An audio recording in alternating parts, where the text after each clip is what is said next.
dia, pessoal, tudo bem? Obrigado pela presença de todos, pelo interesse e tempo de bater esse papo com a gente sobre Java na plataforma Microsoft Azure. Pode pedir para mim postar a porta? Obrigado. Bom, pessoal, bem-vindos. Deixa eu me apresentar rapidamente. Meu nome é Alessandro Januzzi, estou aqui com meus colegas Vinícius Souza e Marlon. A gente vai conversar um pouquinho sobre a disponibilização de recursos de execução de ambiente Java em cima da plataforma de nuvem do Microsoft Azure, que é a plataforma de Cloud Computing da Microsoft. Antes de a gente começar, eu queria só rapidamente me apresentar. Eu sou gerente de soluções open source para a Microsoft Brasil.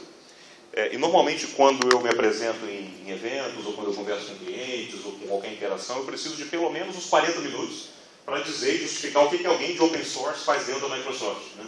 Eu já ouvi várias piadinhas de diversas naturezas, né, do tipo, você realmente tem alguma coisa para fazer dentro da Microsoft? Ou, qual é a sua percepção? Você é esquizofrênico? O que acontece? Enfim. E nesse contexto é um bom momento a gente explicar para vocês que posicionamento é esse da Microsoft com relação a softwares livres e open source, como é que está essa nossa jornada em direção à disponibilização de projetos, engajamento de projetos com desenvolvimento colaborativo, e a gente foca especificamente nas questões de Java. Tá? Falando um pouquinho dessa história e da relação da Microsoft com softwares livres e open source. Né? Essa nossa jornada para o open source não é exatamente uma iniciativa nova. Ela já começou já há algum tempo, mas sem dúvida nenhuma, nos últimos anos, eu diria que nos últimos 5 anos, essa iniciativa ganhou uma atração muito forte, uma aceleração bastante forte nesse momento do mercado. E que tem exatamente uma consonância direta com a estratégia corporativa da Microsoft. Eu acho que vocês devem ter acompanhado aí na mídia, nos últimos anúncios que a empresa vem fazendo. Nesse mundo de cloud e dispositivos móveis, né, nas palavras do nosso CEO, o Satya Nadella, um mundo mobile first, cloud first, não faz sentido nenhum a Microsoft se posicionar como uma empresa de tecnologias exclusivamente proprietárias. No mundo de plataforma de nuvem, um mundo essencialmente heterogêneo, interoperável, faz todo o sentido do mundo a Microsoft buscar as melhores soluções, sejam elas oriundas do desenvolvimento de software tradicional feito pela nossa própria engenharia, sejam elas oriundas de um modelo de desenvolvimento colaborativo, olhando para os projetos open source que fazem mais sentido agregar como componentes, peças de um quebra-cabeça em cima da nossa plataforma computacional de nuvem, para que nós consigamos oferecer para os nossos clientes as melhores soluções para resolver os seus problemas de negócio. Então, no mundo misto, no mundo heterogêneo, a integração, a escolha, as opções são as palavras-chave que a gente visa disponibilizar dentro da nossa plataforma computacional para que a gente consiga oferecer realmente um ambiente com a melhor experiência, com a melhor interatividade, interação e integração com as plataformas que existem no mercado. E eu queria ressaltar aqui para vocês 3 dos grandes pilares que suportam e sustentam essa nossa aproximação das comunidades de open source e esse nosso engajamento profundo com softwares livres e open source que a gente tem hoje. Né? Eu vou ressaltar aqui 3 pilares fundamentais que eu quero que vocês tenham em mente enquanto a gente fala de Java no Azure. Tá? O primeiro pilar dessa nossa integração forte com o mundo open source é uma subsidiária, uma empresa do grupo Microsoft, que nós criamos em 2012. Ela se chama Microsoft Open Technologies. Deixa eu só fazer um benchmark rápido aqui. Alguém conhece a Microsoft OpenTech? Já ouviu falar? Conhece a OpenTech? Não? Eu vou contar rapidamente a história da Microsoft OpenTech. Ela foi criada em 2012 com um propósito extremamente vanguardista quando a gente pensa no que ela representa dentro da Microsoft. A Microsoft OpenTech ela tem desenvolvedores específicos que atuam com contribuições técnicas em projetos open source fora dos muros da Microsoft. Então, é através da Microsoft OpenTech que nós contribuímos, por exemplo, com projetos extremamente relevantes como Samba, Node.js, Apache Cordova, Docker, enfim, existe uma integração fortíssima de desenvolvedores Microsoft trabalhando dentro desses projetos, com contribuições diretas. Se vocês prestaram atenção, eu disse que contribuíamos através da OpenTech. Porque ela foi criada em 2012 e foi extinta uns 2 meses atrás. E a sua extinção foi mais celebrada do que a sua própria criação. Eu vou dizer para vocês por quê. Porque hoje a OpenTech foi 100% incorporada dentro da própria Microsoft Corporation. E todas as contribuições técnicas que a OpenTech fazia para esses projetos via essa subsidiária, passa a ser feita diretamente pela engenharia Microsoft.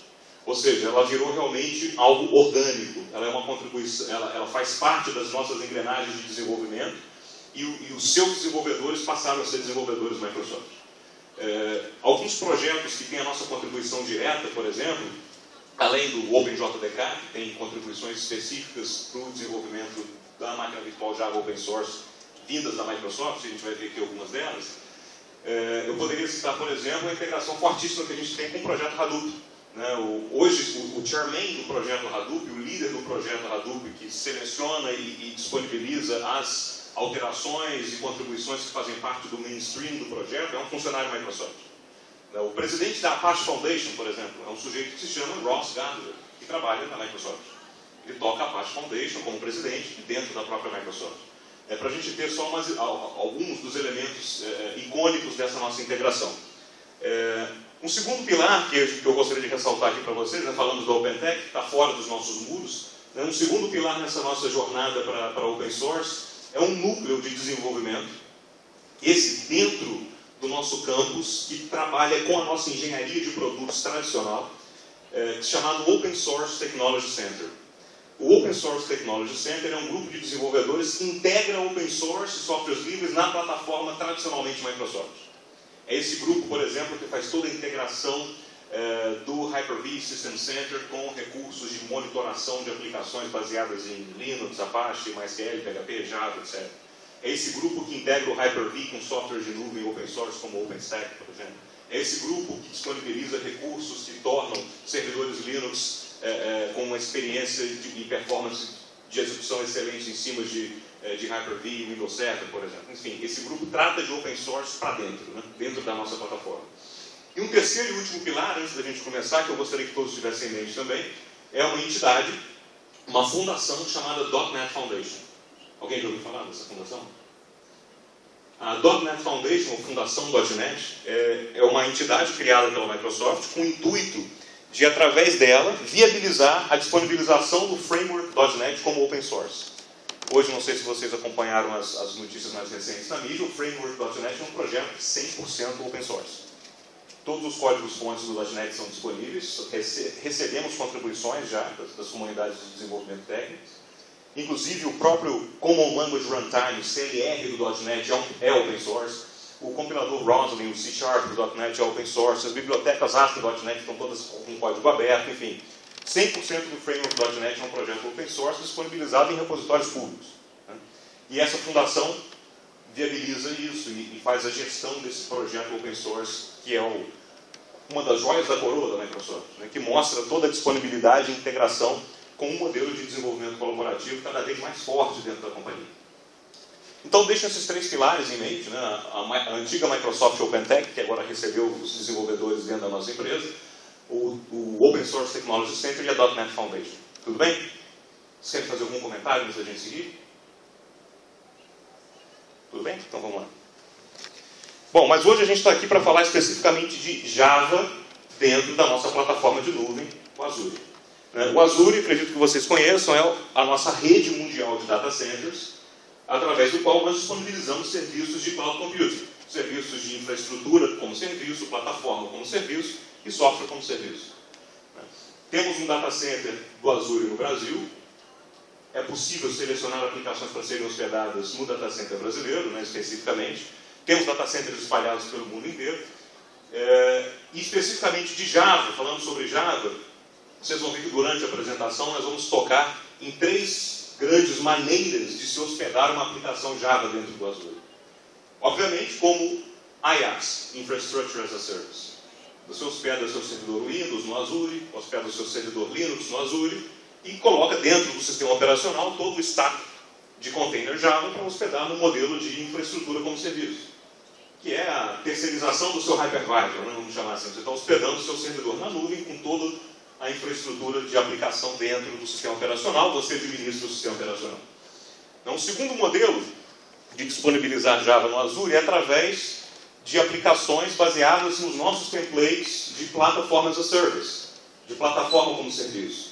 Onde a gente vai ver aqui também que você consegue escolher na galeria do Azure containers web, como Tomcat, Jet, etc., para você hospedar a sua aplicação Java Web dentro de um modelo de PaaS, onde o sistema operacional é administrado pela própria Microsoft, você tem uma abstração com relação ao sistema operacional e você se preocupa especificamente com a sua própria aplicação, faz o upload dos seus pacotes Java e tem todos os recursos que o ambiente de PaaS te proporciona, escalabilidade dinâmica, você paga de acordo com o consumo, cresce e encolhe recursos dinamicamente, etc. E um terceiro modelo de hospedar Java no Azure, que vamos tocar aqui também algumas demonstrações para vocês, é um modelo híbrido chamado, na verdade, a melhor palavra seria um modelo misto, né? O melhor dos mundos entre o PaaS e o IaaS. Antes de falar desse modelo, eu quero explicar que conceito é esse, né? Porque ele é um conceito único na plataforma de nuvem Microsoft. A maioria dos provedores de nuvem tem muito branco e preto o que é IaaS e o que é PaaS. O que é PaaS é nativo templates dentro da galeria de um provedor de nuvem que você disponibiliza sua aplicação lá. O que é IaaS? Seu servidor hospedado na nuvem, você administra tudo que está dentro do sistema operacional. No Azure nós temos um conceito intermediário chamado de Cloud Service. Eu vou colocar aqui alguns minutinhos só para investir um tempo e a gente está com esse conceito bem claro para as demonstrações serem mais proveitosas. O que é um Cloud Service no Azure?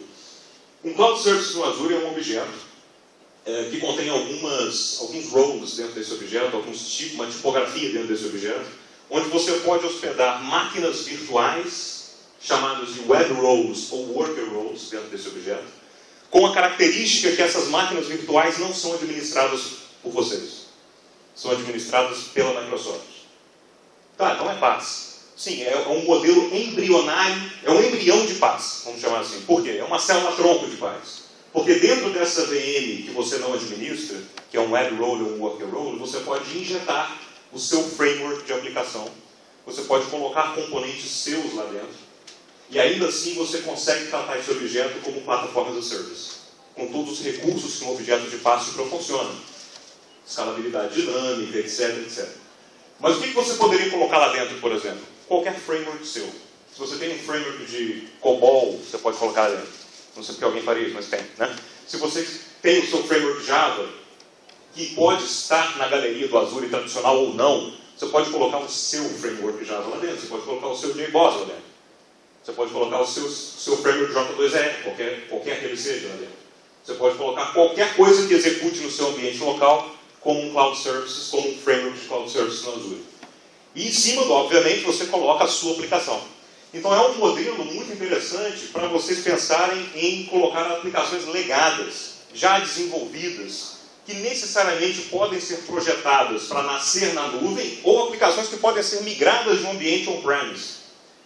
Muita gente coloca nesse objeto e transforma uma aplicação local que você tem em uma aplicação PaaS suportada na nuvem de uma maneira bastante simples. E a gente vai ver aqui como empacotar a sua aplicação como um Cloud Service.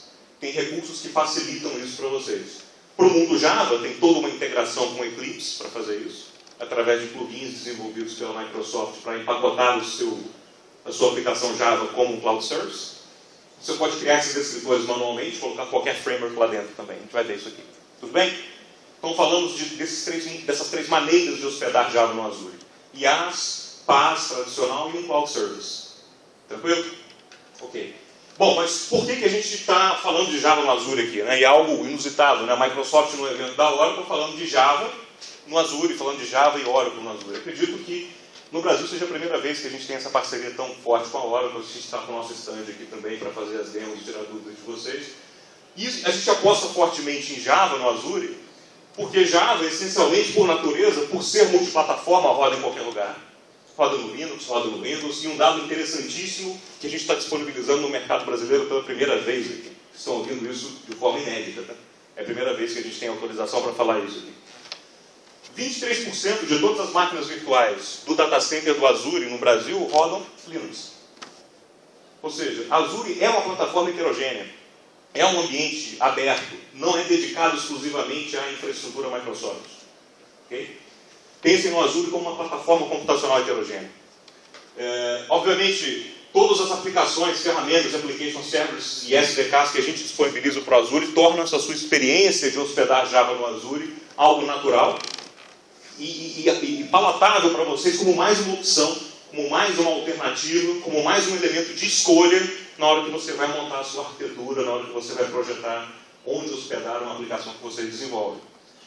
Vocês estão vendo aqui também que temos parcerias com a Oracle, com a IBM, com vários fornecedores de infraestrutura em ambiente Java. A gente vai explorar um pouquinho essas parcerias aqui também.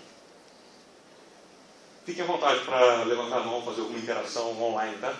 Depois a gente vai abrir para perguntas também, mas durante a apresentação acho que ajuda o ritmo a gente ter algumas interações com vocês já agora, tá? Então fiquem à vontade, não se acanhem.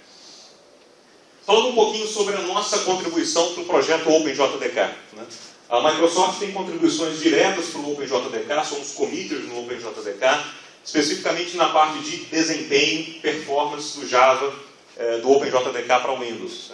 A gente tem patches de melhorias já recorrentemente submetidos e aceitos no projeto. Quando a gente fala no Azure, existe todo um leque de opções e todo um portfólio de serviços que você pode utilizar dentro da nossa plataforma de nuvem. Obviamente, não vou explorar todas as opções aqui, mas eu queria chamar a atenção para algumas que podem fazer muito sentido para uma aplicação Java. E a gente vai ver uma demo aqui que explora boa parte dessas opções, né? Por exemplo, a gente falou aqui de websites, que são aplicações web, containers web, que são encapsulados diretamente na galeria do Azure como plataforma as a service. Falando sobre máquinas virtuais, infrastructure as a service, você hospedar os seus servidores Linux no Azure com todo o framework Java lá dentro. Falamos do objeto Cloud Service, está aqui, que é você empacotar a sua aplicação J2EE, levando o framework de sua escolha para o Azure. E alguns outros elementos que integram e interagem muito bem, né, com esses três. Por exemplo, toda a parte de storage que você pode disponibilizar para armazenar os seus artefatos diretamente em storage de block level no Azure, que são os blobs. O acesso direto a tabelas, como banco de dados como serviço diretamente no Azure, consumindo tabelas SQL e não SQL. A integração dessas aplicações em filas, né? Então, esses objetos, por exemplo, que a gente empacota, que são os Cloud Services, uma arquitetura muito comumente usada é você ter lógicas de negócio publicadas em objetos de Cloud Services diferentes, né? Por exemplo, um objeto para tratar uma lógica de negócio A, outro objeto uma lógica de negócio B, etc., que se comunicam e se integram por uma camada de queues, de filas, para garantir a persistência da comunicação entre esses componentes. Temos recursos interessantes aqui de Media Services, diretamente consumíveis no Azure, para fazer encoding de vídeo, etc., streaming, e a gente vai ter algumas... E para tudo isso que a gente está falando, a gente tem SDKs, para manipular esses objetos todos, dentro da sua própria aplicação. O SDK do Azure para Java, o SDK do Azure para Python, Node.js, etc., possibilitam você criar aplicações baseadas em linguagens open source, consumindo e interagindo com todos esses componentes em tempo de desenvolvimento, para você utilizar isso de forma integrada dentro da sua própria aplicação. Algum aqui que chama mais a atenção de vocês? Vocês queiram explorar? Fiquem à vontade. Vou escolher mais uns aqui para a gente conversar rapidamente e seguir. Por exemplo, a gente tem um conceito aqui de um objeto de integração com storage, que é o Store Simple, que na verdade é um appliance que pode ir no ambiente de vocês, que é um gateway iSCSI para conversar com storage na nuvem, onde você pode integrar na sua SKN os seus volumes locais, seus discos locais, acessando discos que podem estar armazenados baseados em blocos com critérios de aging, né, de tempo, onde os blocos mais acessados são mantidos locais e os menos acessados são integrados na nuvem diretamente, por exemplo. Isso é um appliance local. Toda a parte de Notification Hub, por exemplo, para você integrar com mensagens de push para mobile, onde você pode escrever de uma única forma, integrado com uma API do Notification Hub, e ele cuida de espalhar isso para diferentes plataformas mobile na ponta. A parte de API Management também é bem interessante. Enfim, tem recursos diversos aqui que podem ser explorados. Vamos seguir. Antes de seguir, eu só quero falar de Machine Learning, que também é muito bacana, né? A possibilidade de você criar inteligência artificial aqui dentro do Azure como serviço, né? Você ter algoritmos, por exemplo, de linear regression para fazer predição de valores futuros, integrando sua aplicação Java com análises preditivas. Isso aqui é bem interessante. Você pode encapsular tudo que eu estou falando aqui como REST APIs. Tudo que você tem no Azure pode ser consumido por REST APIs, diretamente na sua aplicação, de forma B2B, etc. Tudo bem? Algum ponto que vocês queiram colocar antes da gente seguir e falar mais especificamente de Java aqui? Podemos? Vamos lá. Vou passar rapidamente aqui, só que é só uma forma de ressaltar a característica aberta, interoperável e heterogênea do Azure. Dois conceitos rápidos, né? Em qualquer camada que vocês estão vendo aqui, existem soluções open source integradas e disponibilizadas diretamente na galeria do Azure para suportar e prover os recursos que tem de melhor para a interoperabilidade e integração nas suas aplicações. Vou chamar a atenção para duas coisas. Tá? Obviamente, toda a disponibilização de infraestrutura de servidores Linux, diversas distribuições são suportadas, a integração com repositórios que são armazenados e mantidos por comunidades técnicas de open source, ou seja, existe uma série de imagens ISO pré-configuradas com distribuições diversas rodando no Azure, que você pode fazer o upload para lá e disponibilizar isso num repositório público, chamado VM Depot, enfim, pode ser consumido por todo mundo. A gestão de DevOps baseada em open source no Azure, isso é um ponto interessante para a gente ressaltar também. Se você pergunta, não sou da área de vendas, mas se você pergunta para qualquer vendedor Microsoft, qual é a solução de DevOps recomendada para trabalhar no Azure para gerir infraestrutura como código? A resposta direta da Microsoft, oficial para vocês, vai ser Puppet, Chef, Jenkins. Toda a integração de elementos de ferramentas de DevOps no Azure é algo muito natural. A parte de Big Data, a disponibilização, por exemplo, de ambientes como Hadoop, baseados em PaaS no Azure, é algo muito natural, nativo no Azure. Enfim, a mensagem aqui é, Azure não é só para produtos Microsoft. Tá? O que culminou, por exemplo, no nosso presidente mundial, o Satya Nadella. Né? A Microsoft teve 3 presidentes mundiais, né, ou 3 CEOs na sua história. O primeiro deles, acredito que o mais conhecido de todos, foi o Bill Gates. O segundo, o Steve Ballmer. O terceiro, o Satya. A gente está na gestão do Satya. Onde ele, recentemente, num briefing para a imprensa em São Francisco, com um slide bastante emblemático desse aqui atrás dele, né, diz para o mercado que nós queremos, em bom português, né, nós queremos arrebentar nesse mundo heterogêneo quando se trata de plataforma de nuvem. Ou seja, não há nada, essencialmente, na Microsoft que incompatibilize a Microsoft com soluções open source, ou softwares livres ou Linux. Nós somos um provedor de nuvem heterogêneo e multiplataforma. Essa é a mensagem forte que a gente quer deixar para vocês. Bom, nossa parceria com a Oracle é muito grande também. No mundo de nuvem, parcerias com a Oracle, por exemplo, possibilitam todo o suporte à Oracle no Windows Server 2012, obviamente por um ambiente on-premise ou na nuvem. Algo muito interessante que é a mobilidade de licenças Oracle para o Azure, onde os nossos clientes podem levar licenças de SGBD e de WebLogic já adquiridas, convertendo essas licenças para licenças que são executadas no Azure, ou algo muito interessante, serviços pay-as-you-go. Ou seja, toda a execução do banco de dados, ou até mesmo do container WebLogic, pode ser integrada na nuvem e paga como serviço.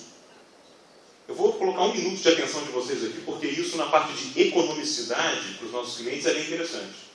Empresas que têm, por exemplo, sazonalidades diversas e execuções durante ciclos específicos que demandam um poder de processamento mais intenso em períodos muito momentâneos, né? Tradicionalmente no mundo on-premise, como é que a gente suporta esses picos de processamento, pessoal? Como é que a gente suporta a execução de picos de processamento no mundo on-premise? Compra recursos, né? Ou seja, todo administrador de sistema tem um dilema, né? Uma escolha louca. Ou ele limita a sua infraestrutura pelos picos de processamento, ou ele limita pela média. Não tem mágica. Se ele limita pelos picos, o que acontece? Ele, tecnicamente, ele suporta os picos, mas ele convive com uma capacidade ociosa ao longo do tempo, que está sendo paga por isso. Né? Ou seja, você paga pelo seu idle capacity. Né? Isso não é legal. Quando você limita pela média, você não paga pelo idle capacity, você está mais ou menos na média, mas quando você tem pico, você convive com gestão de crise. Né? Começa a dar fila de CPU, etc. E tal. Isso é gestão de crise. Quando a gente fala em nuvem, isso se dilui. Né? Na verdade, você converge a sua curva de demanda com a sua curva de uso de recursos. Ou a sua curva de uso de recursos, melhor dizendo, com a sua curva de custos. Né? Você paga pelo uso dos recursos que você consome. Isso vale para licença de banco de dados. Quando você provisiona a sua infraestrutura pelos picos, você não compra só CPU e memória. Você tem que comprar também licenças de banco de dados, se a sua máquina é um SGBD server, para suportar aqueles picos. E essas licenças que você adquire ficam com vocês para o resto da vida. E você paga um custo de manutenção de 20%, 22%. Nessas licenças adquiridas é de eterno. Né? E nesse contexto, que a mensagem aqui é possível diluir isso como serviço na nuvem. Né? Mesmo as licenças de banco de dados. Ok? Bom, aqui é só um portfólio rápido da nossa integração de softwares Oracle suportados no Azure. O deck vai ficar disponível aqui para vocês, não faz sentido a gente passar aqui um por um, mas é para vocês entenderem que tem todo um portfólio de serviços integrado aqui com a Oracle. As nossas imagens de Windows Server, Oracle Linux, com SGBDs pré-instalados que podem ser usadas como templates diretamente na galeria do Azure. Tudo bem? Templates prontos, nada impede que você coloque o seu. Tá? E alguns cenários interessantes. Isso aqui está longe de ser uma lista definitiva, isso aqui é só um motivo de conversa. Tá? São alguns cenários sugeridos que, olhando para os nossos clientes, nós já vemos o uso desses cenários em vários deles, que faz todo sentido a gente conversar aqui com vocês. E, obviamente, ficam à vontade para sugerir alguns outros e debatermos alguns outros aí que vocês acham interessantes. Ambiente de desenvolvimento e homologação, por exemplo, onde você tem seus bancos de dados, sua aplicação Java, seu application server, seja ele qual for, o seu ambiente de desenvolvimento com um plugin que eu comentei com vocês aqui, que é a integração do Eclipse com o Azure, que a gente já vai ver aqui como na prática esse plugin funciona, onde você pode utilizar seu ambiente de desenvolvimento e homologação na nuvem, fazendo todo o refresh do seu ambiente produtivo on-premise para lá, fazendo a gestão de DevOps com Jenkins, Puppet, Chef, etc. E você tem um provisionamento rápido aqui, uma redução de custo, redução de TCO para hospedar esse ambiente na nuvem. Aplicações web seria um ambiente produtivo, né? Um ambiente produtivo na nuvem de forma bastante criativa. E aqui a criatividade do arquiteto é o limite. Então, você pode ter o seu front-end de aplicação .NET ou Java no Azure, o seu back-end on-premise, porque a gente provê conectividade, por exemplo, via MPLS para os nossos data centers. É possível você contratar um link MPLS para o nosso data center ou utilizar uma conexão VPN pela internet. Mas, enfim, é um cenário possível você contar com a escalabilidade de recursos direto na nuvem para o front-end de aplicação e deixar o back-end on-premise se for uma escolha de arquitetura que fizer sentido para você. O contrário também é possível, você levar tudo para a nuvem, enfim. Aplicações multicamadas, e aqui a gente estava falando dos worker roles, né, que você pode criar diversos worker roles, cada um com uma camada de negócio específica, usar bancos de dados como serviço, usar o seu front-end de aplicação como PaaS, enfim, de novo, a criatividade do arquiteto passa a ser o limitador aqui. Integrações diversas com o seu data center on-premise, né, algo que a gente vê muito comum, um cenário muito comum nos nossos clientes, que é o chamado cloud bursting. Né? Você tem a sua rede local estendida para um data center no Azure. E você tem um plano de endereçamento seu, que tem uma VLAN, uma subnet específica, que é colocada no Azure, integrada com o seu data center, e você cresce virtualmente para um data center hyperscale, com capacidades ilimitadas para você estender a sua infraestrutura. Né? Isso é um cenário bastante utilizado também. Aqui só um detalhamento, sem me estender muito, um pouco maior de um cenário para aplicações de desenvolvimento e teste no Azure, onde você tem um ambiente on-premise, com seu ambiente produtivo, você tem aqui uma conexão VPN ou uma conexão direta com os data centers no Azure, e você tem, por exemplo, a possibilidade de federar o seu Active Directory local com o Active Directory na nuvem, usando o single sign-on das credenciais de acesso para o ambiente de dev test, com o seu ambiente local. Ou seja, isso é um recurso interessante quando a gente fala em hospedar as aplicações não Microsoft no Azure. Né? E até um cenário interessante de ser explorado. Né? Você tem, por exemplo, uma aplicação open source qualquer, seja ela Java, Python, Node.js, whatever, você hospeda no Azure, federa o seu domínio Active Directory local com um AD na nuvem e consome via REST APIs a autenticação para essas aplicações open source usando os mesmos tokens locais, os mesmos credenciais locais. Ou seja, você tem uma maneira muito simples de estender e fazer esse single sign-on com o seu ambiente produtivo. Aqui é o exemplo clássico de Cloud Bursting, né, onde você tem uma infraestrutura de IaaS no Azure, estendendo um data center local, que pode hospedar qualquer coisa. Aqui no exemplo a gente colocou hospedando o WebLogic, por exemplo.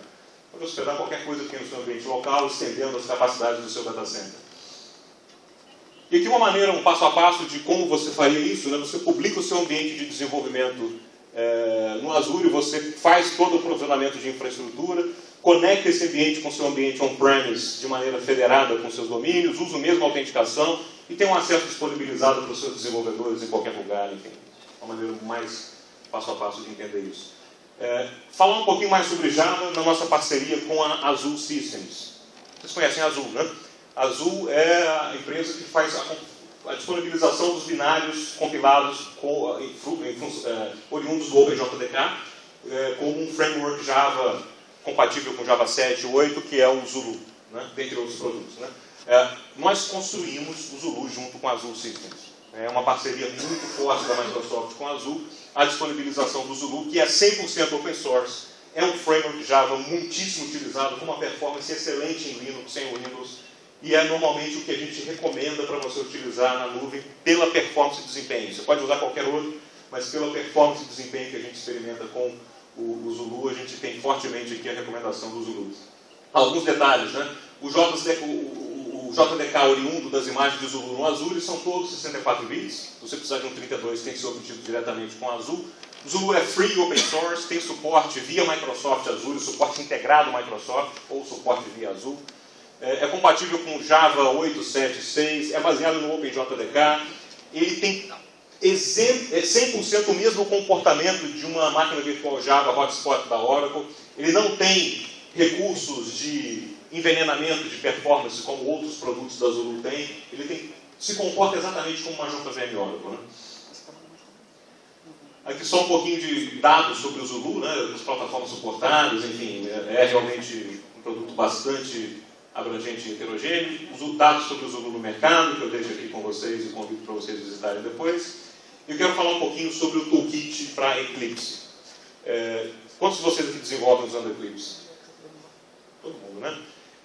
Esse plugin criado pela Microsoft tem o intuito de facilitar a sua vida como desenvolvedor para criar aqueles pacotinhos que eu falei com vocês, que são feitos deployment em cima dos cloud services, as web roles e worker roles, que podem ser feitos o upload diretamente para o Eclipse. Alguns recursos interessantes que esse plugin traz, a gente vai ver aqui na prática. Ele traz, por exemplo, a possibilidade de você ter um emulador do Azure dentro do Eclipse. Para evitar você ficar fazendo upload toda hora, você testa local, faz o saneamento da sua aplicação, está funcionando no emulador, vai funcionar no Azure. A possibilidade de você configurar SSL offload, stick sessions, ou seja, você tem N desses objetos worker roles no Azure, onde a sua aplicação vai ser disponibilizada. E se você precisa de mais recursos, o Azure cresce esses worker roles dinamicamente, cria cópias desses worker roles. Então você publica a sua aplicação Java em um worker role, configura a escalabilidade, se ela precisar crescer porque usou mais recursos, mais CPU, o Azure vai criar um segundo worker role para você, espelho do primeiro. Se você tiver a stick session marcada, os usuários que entram pelo primeiro vão continuar no primeiro. Né? Obviamente para manter a sessão atachada àquela instância. E a gente vai ver mais alguns detalhes aqui na prática com vocês. Antes da gente partir aqui para uma primeira demo, a gente tem uma integração forte com Jenkins também, que a gente pode publicar direto no storage do Azure alguns artefatos com plugins que integram Jenkins com Azure. E a criação de slaves do Jenkins diretamente no Azure também é suportada para fazer um build distribuído da sua aplicação. Né? E aqui um quote interessante do criador do projeto sobre esse nosso suporte. Bom, sem me estender muito, eu vou convidar aqui o Vinícius para fazer uma demonstração prática para a gente do uso desse plugin do Azure para o Eclipse, onde a gente tem toda a disponibilização integrada da aplicação Java e o upload direto para o Azure. A demo que a gente vai mostrar aqui, eu vou deixar o Vinícius apresentar o contexto da demo. Ela é uma aplicação um pouquinho mais complexa que o Hello World. Tá? Vocês vão dar uma olhada aqui por que a gente está dizendo isso. Obrigado. Vai lá, Lina. Valeu. Obrigado, Januzzi. Então, pessoal, eu vou falar um pouquinho para você de Cloud Service. O Januzzi já deu uma introdução no assunto, mas basicamente a gente vai usar o ambiente com uma VM role, né? E é uma role, né? São instâncias, né? Uma máquina virtual em PaaS, né? E a gente tem a possibilidade de colocar o IaaS também. Mas ele é um PaaS mais flexível, né? A gente tem uma oferta de PaaS que é o website, que vocês vão ver com o Marlon depois. Mas essa é um tipo de entrega mais quadrada, que a gente tem um JDK, que é uma versão específica, que trabalha com Tomcat e com Jet, numa versão específica também. Se vocês quiserem sair um pouco desse seu quadrado, qual tecnologia que vocês poderiam utilizar? O Cloud Services, né, é um dele, e vocês podiam usar também o IaaS. Só que o IaaS você tem que manter a máquina virtual, né, a máquina virtual é de vocês, você tem que manter todo o sistema operacional dessa máquina. Né? Aqui já não. Aqui você vai se preocupar somente com a sua aplicação. Né? Então a gente vai ver uma demo aqui, que a gente vai utilizar aqui no caso Worker Roles, porque as Web Roles eu tenho já um IS, já dentro instalado, é uma máquina virtual Windows, né, com IS instalado. Como aqui a gente vai usar o Tomcat, eu vou colocar um Worker Role que eu só quero o Windows e vou colocar no meu servidor de aplicação, que pode ser um Tomcat, pode ser um Jet, um JBoss, enfim, qualquer servidor de aplicação que vocês utilizam dentro da sua solução. Né? Então aqui tem algumas configurações que a gente suporta dentro do Web Role. Então, basicamente, eu posso rodar nele direto, né? O ASP.NET, aquela coisa toda, que é Microsoft, né? Aqui no caso a gente vai utilizar um worker-hole porque eu não vou usar nada de ASP.NET, eu vou usar somente Java. Né? E dentro desse cenário de worker-hole a gente costuma utilizar esses três paradigmas, que é de um query, né? Tipo, eu vou processar umas filas para fazer alguma interação. O Janus até falou um pouquinho para vocês, eu posso ter, por exemplo, uma camada da minha aplicação que é o front-end, que está no web-role. Eu vou estar gerando filas que vou ter esse cara no worker-hole e consumir nas filas que esse meu front-end está gerando. Tá? Isso é um cenário bem utilizado também, né? Muito utilizado em ASP.NET, mas no caso de Java a gente vai trabalhar somente com worker-hole, inclusive para a parte de front-end. Outra utilização também é um worker-hole no modo listening, que eu posso colocar lá um Microsoft Communication Foundation, né? Sem a parte do IS, e ele vai ficar responsável por responder, né, os endpoints, vai ter um endpoint público na internet, ele vai receber chamadas e vai processar as requisições do meu usuário. Tá bom? Ou então não, vai ser um worker-hole que vai estar lá sozinho, não vai ter uma camada de comunicação com a internet, ele faz parte da minha aplicação, mas vai fazer um processamento interno dentro da minha aplicação, onde não precisa de uma interação com o mundo exterior. Né? Vai ficar uma máquina rodando lá, um serviço do Windows de tempos em tempos ali.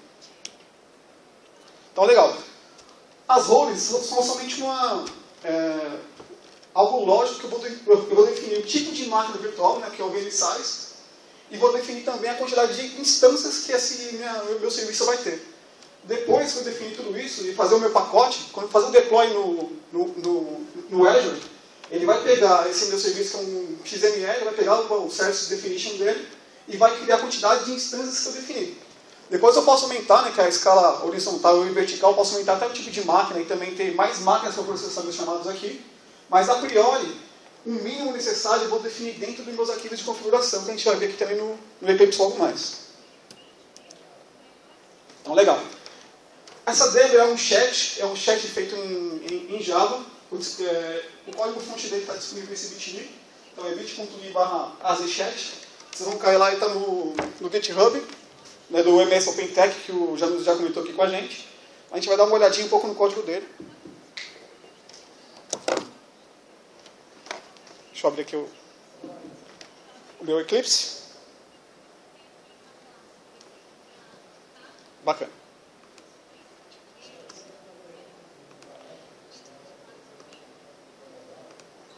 Então aqui, esse aqui é o nosso projeto, dentro do Eclipse, é um projeto Java normal.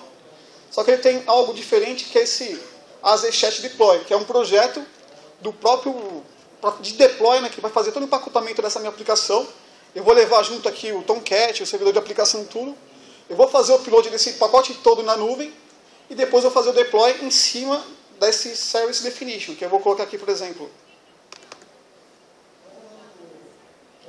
o nome da minha role, né, que é uma Worker Role 1. O tipo de imagem que eu vou estar utilizando, vou estar utilizando uma máquina virtual do tipo Small. Tá? Ela tem 2 núcleos de processamento com 1.75 GB de RAM. E eu defino aqui também os comandos que ele vai executar quando for startar essa máquina. Como eu preciso instalar aqui o Java, o Tomcat e tudo, então eu vou fazer isso via linha de comando, que são esses util, né, .start.cmd. Então, dentro desse CMD, eu tenho toda a sequência de comandos para fazer a instalação do meu Java, fazer o download do Java que já está lá dentro do meu blob, ou então da própria internet. Né? A gente recomenda você colocar ele primeiro num blob para ficar até mais rápido a parte de deploy mesmo. Né? E também eu tenho aqui a parte de configuração, que eu vou definir quantas instâncias desse meu serviço vai estar rodando minimamente. Então, para essa demo, eu estou rodando somente uma máquina virtual. E para rodar somente uma máquina virtual, eu já não estou no CLA, né? Eu preciso de pelo menos 2 máquinas para estar com uma redundância e tal, estar dentro do CLA desse serviço dentro do Azure. Então, legal. Para fazer deploy, com um plugin aqui instalado no Eclipse, é só apertar o botão, clicar com o direito do mouse, vou aqui em Azure e faço o deploy desse meu pacote, dessa minha aplicação para a nuvem. Ele vai pegar, vai compilar, vai empacotar o meu AR dentro desse meu projeto e vai subir tudo isso para a nuvem. A depender do meu projeto e da quantidade de arquivos que eu vou subir para lá, se eu vou subir o JDK, se eu vou subir o Tomcat também, esse pacote pode variar bastante em termos de tamanho. Né? Então, se eu pegar e fazer uma versão que eu não quero usar, por exemplo, uma versão que a gente tem disponível lá da Azul System, né? que é o JDK, por exemplo, do OpenJDK 1.8, por exemplo, quero subir um próprio, a minha aplicação está homologada no Java JDK 1.3. Você vai subir todo o JDK para a nuvem também. Então, o primeiro deploy ele é sempre mais custoso, porque você vai ter que subir isso para a nuvem primeiro, para depois você, né, conseguir fazer a instalação, o deploy dentro da máquina virtual. Esse projeto aqui também, pessoal, está usando vários serviços daquele que o Januzzi explicou para a gente. Então, só para mostrar um pouquinho da arquitetura dessa demo para vocês. Ela tem isso aqui, ó. Então, tem o meu usuário, que está na internet. Ele vai acessar via endpoint aqui, né, o meu cloud service pela essa workload, né?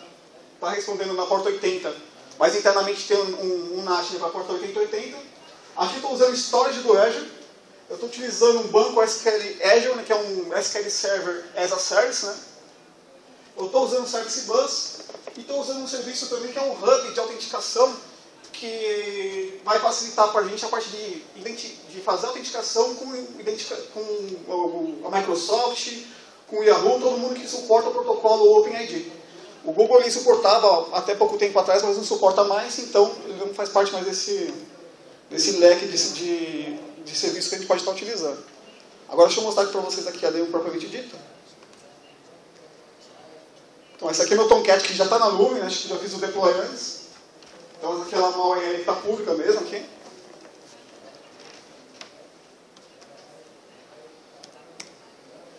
E aqui é a minha aplicação.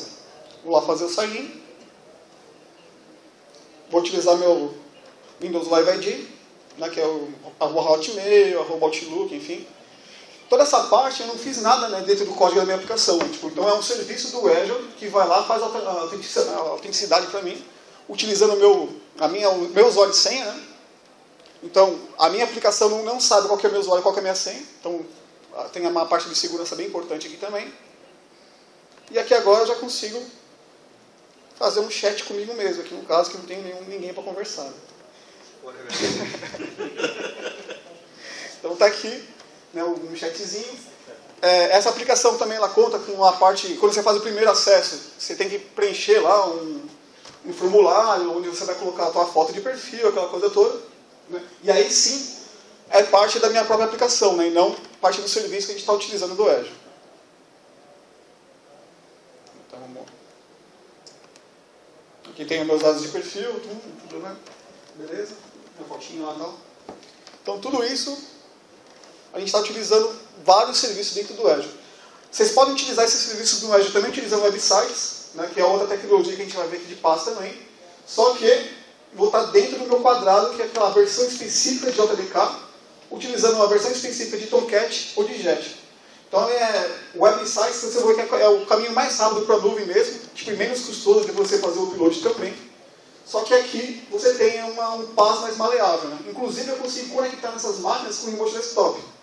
Caso eu queira, enfim, quero ver alguma coisa de log, ou então quero fazer alguma configuração específica na máquina, que eu não fiz via PowerShell, ou não fiz via linha de comando, que eu quero fazer para depois implicar nessa linha de comando para deixar a parte mais automatizada. Né? No website eu não consigo fazer nenhuma conexão na máquina virtual em si. Então essas são algumas diferenças que a gente tem que é super relevante. Alguma dúvida aqui, pessoal, sobre essa utilização? Sobre o... Queria só ressaltar que o próprio plugin vai gerar aqueles XMLs que o Vinícius mostrou. Sim. Você não precisa saber nada, né, não vou falar para vocês decorar todo, né, o XML e tal para fazer a configuração. Não, né? Quando eu clico no meu projeto, o próprio plugin dá a opção para eu gerar. Então eu vou aqui no Azure, eu vou fazer um pacote para o Azure, ele tem aqui um wizard, que ele vai definir passo a passo de algumas configurações. Então, algo do tipo, qual que é o nome do projeto que eu vou gerar? Tipo, teste. Legal, qual JDK você quer utilizar? Você quer utilizar o que você está utilizando aqui localmente, ou você quer utilizar do que a gente tem disponível na nuvem? Quero usar um que está lá. Legal, qual a versão que você tem? Tudo isso aqui. Tá? Desde o 1.6 até o 1.8. Quando eu estou utilizando uma dessas versões aqui de JDK, o meu pacote de deploy fica muito menor, porque já está na nuvem. Então também já deixa a parte mais automatizada para fazer o deploy também. A parte de storage account também é importante, porque ele vai pegar vai fazer todo o upload do seu pacote dentro de uma conta, que é o storage, que é a parte de blog que o Januzzi também comentou com a gente. Então eu já tenho alguns aqui já configurados, né? Eu estou usando esse AZ Chat BR para fazer a configuração do nosso projeto aqui.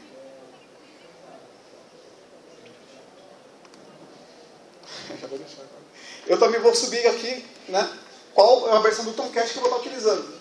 Se é o 6, se é o 7, se é o 8, ou se eu vou usar alguma coisa do Jet. Né?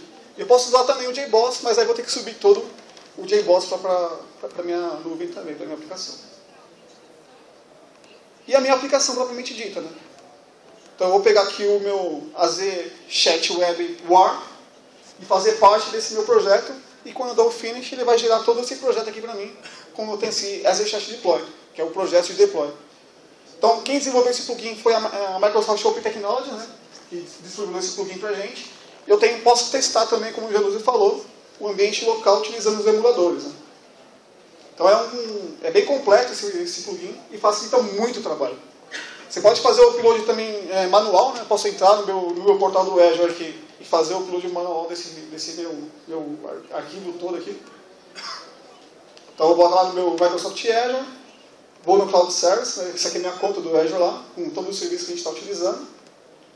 No Cloud Service eu posso clicar aqui e fazer o deploy direto para o meu pacote, né, via manual, ou então via linha de comando também. Tá? Via linha de comando também é possível, tanto Linux quanto Microsoft. A gente via Windows, a gente tem o PowerShell, que é um PowerShell disponibilizado pelo Windows Azure SDK, e você consegue aí fazer a integração direto via REST, direto na linha de comando, facilitando bastante o serviço de vocês, aí também na parte de DevOps, que você tem toda a parte automatizada da sua configuração. Eu vou passar aqui agora para o Marlon, senão vai ficar sem tempo.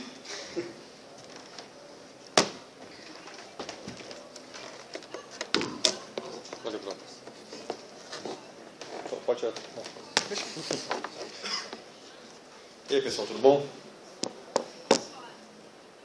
Quem aqui usa o Windows? O original.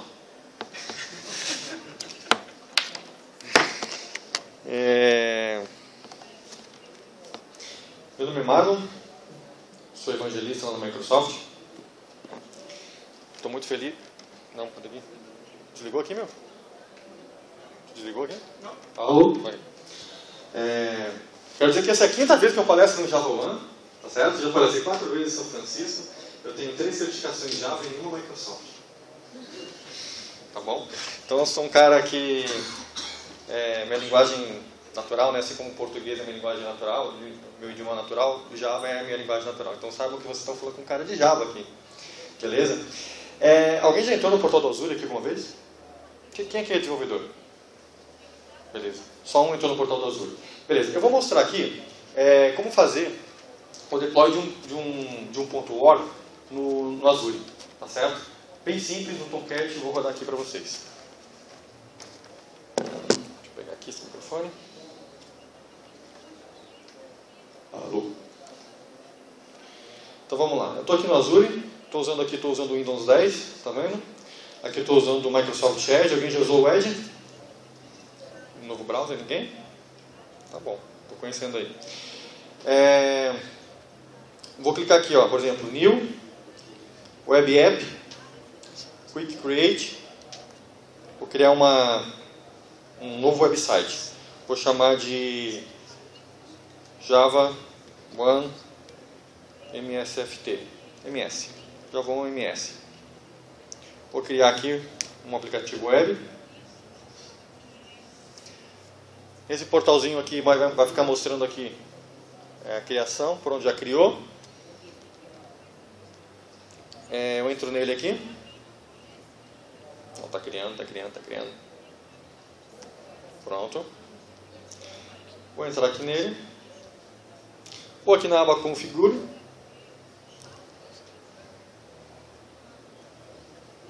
Internet de eventos, sabe como é que é, né? Aqui, já houver a versão do Java 1.7. Vou querer usar o Tomcat. Facinho. Dou um save.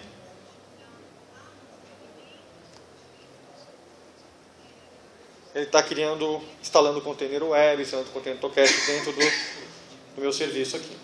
Feito isso, vou voltar aqui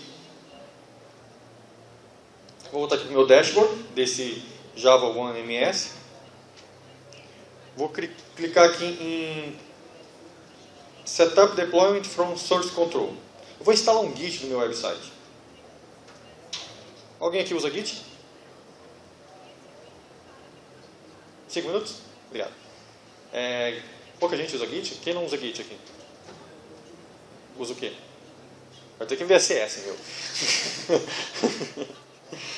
VSS não dá. Nem a gente usa.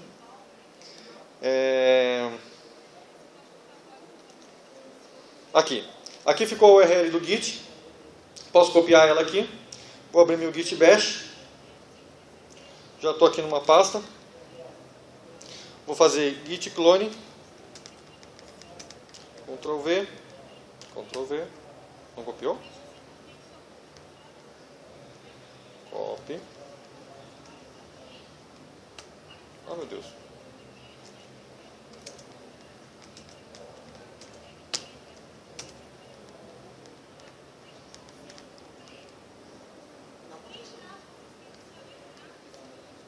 Ctrl C. Falhou. Estou clonando aqui minha senha. O que eu estou fazendo aqui? Estou fazendo um clone do meu repositório Git que está lá no Azure, na minha máquina. Pronto, o clone está feito. Aqui eu vejo que tem o meu website. Tem uma pasta chamada Web Apps. Para quem usa Tomcat, isso aqui é tranquilo, certo? Vou apagar esse diretório root, que você quer é um sample root do Tomcat mesmo que está lá. Eu vou apagar isso aqui.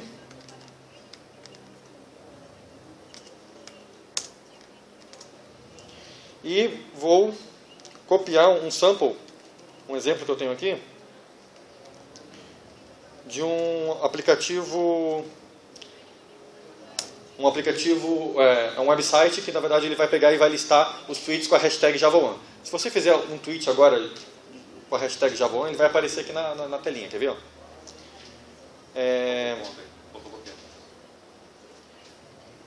Opa, botou ponto aqui. Obrigado. Vou renomear, ficou aqui, vou renomear isso aqui para root para ficar mais legal.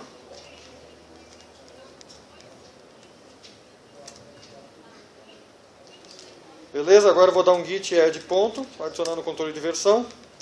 Vou dar um git commit. Java Rocks on Azure. Ok.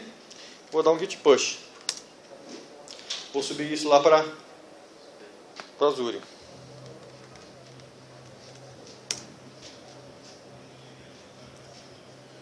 Aqui é legal porque eu vou pegar aqui, ó. Tá aqui, ó. Viu só o site atualizou sozinho? Porque ele viu que está subindo alguma coisa no Git e ele já está tentando fazer o deploy disso aí. Está fazendo o update do branch e tudo mais. E ó, deploy ok. Volto aqui.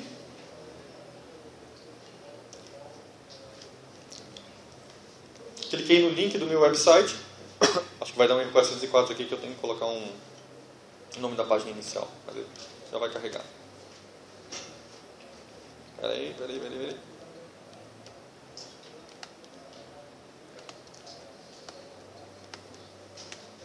Eu vou botar aqui index.xhtml. Aí. Esse é um aplicativo Java, um .or, rodando dentro do Tomcat, integrado com o Eclipse, e que está rodando no Azure. Isso é só uma demo, é só para mostrar como que o Azure pode rodar um Tomcat integrado com Git e tudo mais, você faz o deploy facilmente. E é um aplicativo bem interessante, assim, um websitezinho bem tranquilo de... Alguém tweetou alguma coisa? Ah, eu aqui. Beleza, pessoal? Alguma dúvida? Levantaram uma plaquinha de 1 minuto aqui. Pode perguntar qualquer coisa. Nenhuma dúvida? Pessoal, Danuto quer falar alguma coisa no final? Quero agradecer a presença de vocês, obrigado pelo tempo e pelo interesse. Qualquer interação que vocês queiram fazer com a gente está no stand aqui embaixo do Java Hub, então fiquem à vontade para ir para o stand, conversar sobre alguma outra coisa, tomar um café com a gente, debater alguns dos assuntos que a gente se apresentou aqui. Serão mais do que bem-vindos no nosso stand ali embaixo. O Java Hub fica do lado dos food truck que tem ali, tem um standzinho de comida, né? A gente está ali do Java Hub ali do lado e tem um standzinho da Microsoft ali, você pode também tirar dúvida, conversar com a gente, bater um papo, lá vai ter um bolinho mais tarde também. Eu peço a gentileza de preencher esse fichinho, por favor, antes de sair, só para dar um feedback para a gente. Muito obrigado, a gente se vê pelo evento. Obrigado. Valeu, pessoal, muito obrigado, valeu.